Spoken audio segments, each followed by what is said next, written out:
I had 2 pregnancies resulting in 4 large boys, and this is the differences between the two. At the age of 25, I became pregnant with my oldest son. That pregnancy was pretty much normal, other than the fact that he was growing large for gestational age. We had to go to a specialized sonographer to get multiple ultrasounds just to check him along the way. I did suffer from preeclampsia, which resulted in a lot of swelling, and at that time, he was born at 11 pounds, 9 ounces via C-section. He was healthy and we were both discharged, but a few days later, I was suffering from headaches that would not go away and my blood pressure skyrocketed. So this was postpartum preeclampsia and I was treated with a 24-hour magnesium drip. Salem was breastfed for 2.5 years and I participated in a doctoral program for physical therapy as I was raising him as a single mother.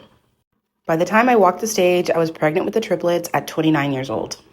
At the beginning of this pregnancy, I was more nauseated than I was on the first, and I found out I was having triplets by 9 weeks.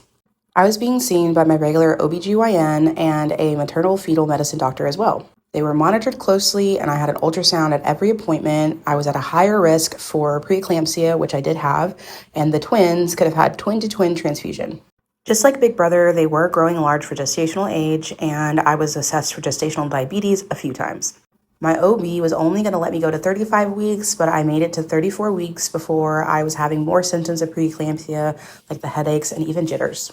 At birth, Onyx was 6 pounds 2 ounces, Hendrix was 5 pounds even, and little Lenny was 4 pounds 13 ounces. Unfortunately, I was in the ICU for a few days. I suffered from an eclamptic seizure, postpartum hemorrhaging, and I did develop a hematoma afterwards. This made recovery pretty hard, as well as breastfeeding. In the next video, I want to explain the science behind conceiving triplets and how they become identical versus fraternal.